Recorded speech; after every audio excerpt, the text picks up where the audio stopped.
দেওয়ার মালিক আল্লাহ, কেড়ে নেওয়ার মালিক আল্লাহ। আচ্ছা বসেন বসেন বসেন। কে বলছে আপনার? কে বলছে?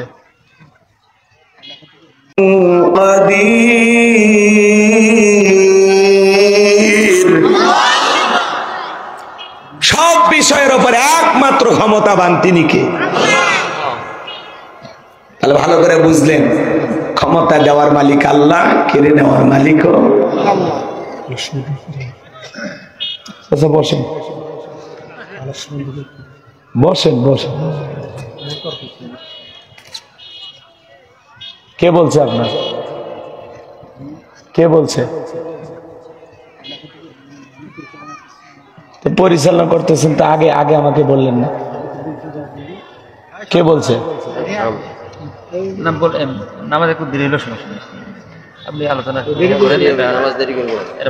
মঞ্চে দেওয়ার 1 মিনিট আগে তো আমার সাথে কথা শেয়ার করতে পারতেন। ওয়াজের মাঝখানে এসে বলা লাগবে কেন? শিক্ষিত মানুষ আপনারা, রাগ করতেছেন আপনারা, বিরক্ত হয়েছেন আমার কথা। ভয় পাওয়ার কোনো কারণ আছে? টেনশন নাই, চলেন। ভালো করে বোঝার চেষ্টা করবেন বাজান গো আমার। এই পৃথিবীর জমিনে যত মানুষ ক্ষমতার চেয়ারে বসে, সব মানুষকে আল্লাহ তাআলা ক্ষমতা দান করেন। কাউকে 5 বছর, কাউকে 10 বছর, কাউকে 20 বছর। ক্ষমতা ওদের চিরস্থায়ী না, ওদের পতন আছে। কথা বলেন ঠিক কিনা? পৃথিবীর সব ক্ষমতায় একমাত্র টিকে থাকার মালিক তিনি কে? কিন্তু পৃথিবীতে যাদেরকে আল্লাহ ক্ষণিকের জন্য ক্ষমতা দেয়, এরা 2-4 বছর টিকে থাকতে পারবে, 100 বছর টিকে থাকতে পারে, এদের পতন নিশ্চিত। কথা বলেন ঠিক কিনা?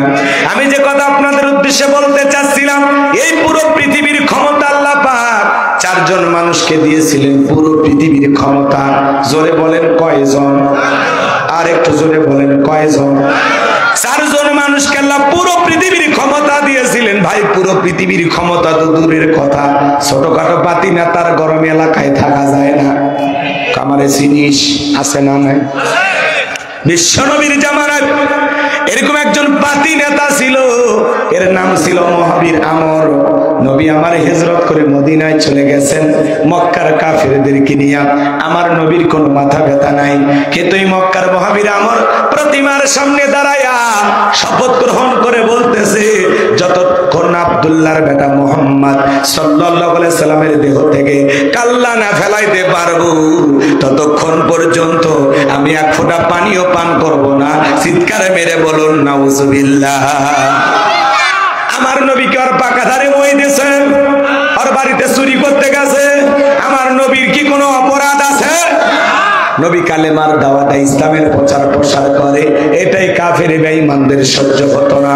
ওরা বলে আমরা 33 কোটি দেবতা মানি, তাই কত সমস্যা, আর এক আল্লাহকে মানলে কি সব সমস্যার সমাধান, এটা ওরা বিশ্বাস করতো না। প্রতিমার সামনে দাঁড়ায়া নবীজির মাথা নেওয়ার ঘোষণা করে যখন মদিনার পথে রওনা করলেন, আল্লাহ তাআলা বিশ্ব নবীর কানে খবর পৌঁছায় দিলেন, নবী গো, মক্কার মহাবীর আমর আপনার মাথা নেওয়ার ঘোষণা করে রওনা করেছেন। নবী আমার টেনশনে পড়ে গেলেন। সাহাবা ইকরামদেরকে ডেকে বলেন, আমার সাহাবীরা, মক্কার মহাবীর আমর আমার মাথা নেওয়ার জন্য রওনা করেছে, তোমরাই বলো কি করা যায়। হযরত ওসমান রাদিয়াল্লাহু তাআলা আনহু নরম মানুষ, ডেকে বলেন, পয়গম্বর, আপনি আল্লাহর এত বড় নবী, আপনি যদি দোয়া করেন অবশ্যই আল্লাহ আপনার দোয়া কবুল করবে। আপনি শুধু বলে দেন আল্লাহ, ওই আমর আমার চেহারা দেখার আগে ওর হাত পা আপনি প্যারালাইজ করে দেন। আল্লাহর পয়গম্বর মুহাম্মদ রাসূলুল্লাহ সাল্লাল্লাহু আলাইহি সাল্লাম ওসমানের কথা শুনে হাত তুলে দোয়া করলেন, আল্লাহ ওই মক্কার মহাবীর আমর মাথা নেওয়ার আগে ওরা হাত পা এতটুকু শুধু বলেছেন। আল্লাহ ডেকে বলে, জিবরাইল আর করিস না দেরি, আমার বন্ধুরে জানায় দে তাড়াতাড়ি, আমি আল্লাহ শুধু 2 হাত দোয়া করার জন্য দেই নাই, মাঝে মাঝে জালেম আর বেঈমানদেরকে সাইজ করার জন্য, সোজা পথে চালানোর জন্য 2 হাতে লাঠিও তুলে নেওয়া লাগবে। বলেন আল্লাহু আকবার। আমরা অনেকে দোয়া করি আর দড়ি পাকাই, এরকম আছে না নাই? অনেকে মোনাজাত করে আর পেশার মাপে। কথা বলেন ভাই। অনেকে চুপচাপ এরকম হাত ধরে থাকে, অনেক আবার দোয়াই করে না, চুপ করে থাকে। হুজুর যখন বলে আমিন তখন বলে আমিন, আর বলে হুজুর সেই মুনাজাত হয়েছে, ও কিন্তু দোয়াই ধরেনি।